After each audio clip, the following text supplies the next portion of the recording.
Have you ever wondered what happens to the stuff you recycle? Where does it go? What does it become? What is the cycle?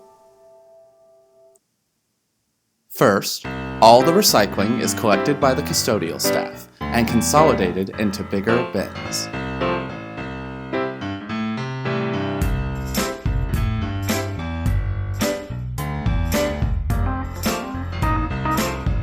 Trucks come by to haul the large bins away. The recycling is taken to the Gabbard building. Here at Gabbard, all the recycling is sorted through and categorized. These workers wake up early to get a head start on all the recycling.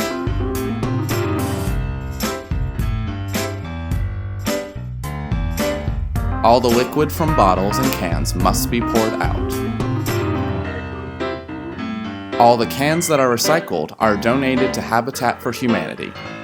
EKU has already funded 3 new homes just from recycling cans. The newly sorted recyclables are then counted.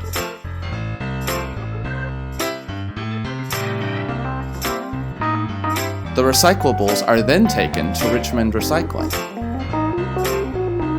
The materials are loaded into a machine that compresses them together.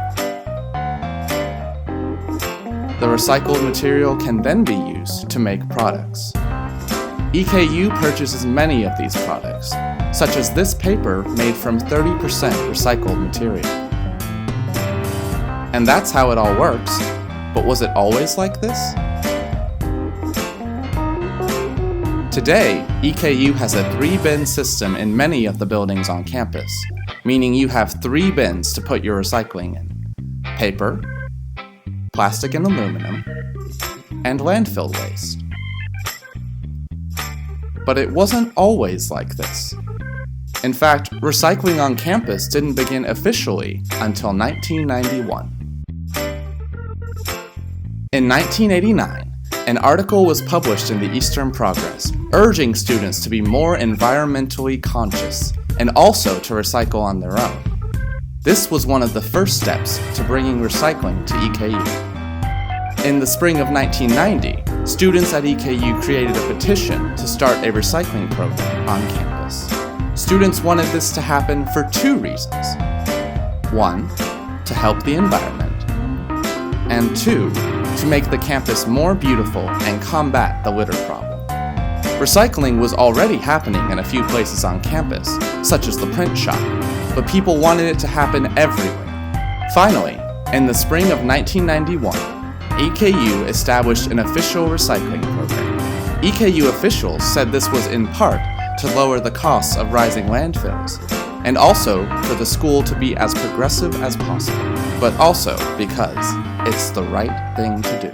So what did the recycling program consist of in 1991? Each residence hall received a 55-gallon trash can labeled EKU Recycle. The cans were placed in the lobbies of all 18 residence halls. The cans were to hold paper, plastic, and glass. However, many students found it inconvenient to haul their recycling down to the lobby, especially since EKU did not want students to store cans because of pests, or too much paper because of fire hazards. The inconvenience led to students just not recycling. So, the recycling program needed a change. In 1995, the new Richmond Recycling Center opened its doors. The new complex brought more awareness to EKU's recycling program.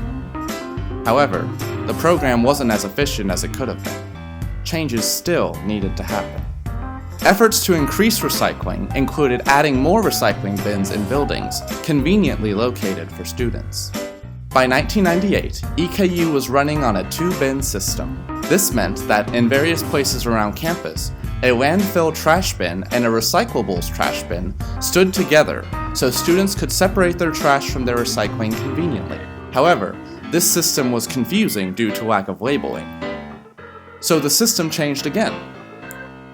All new recycling bins were ordered. These bins were a different color from the trash cans, so they could easily be distinguished. This 2-bin system evolved into today's 3-bin system. Each bin is a different color, with clear labels on each bin. But, of course, not everything gets recycled.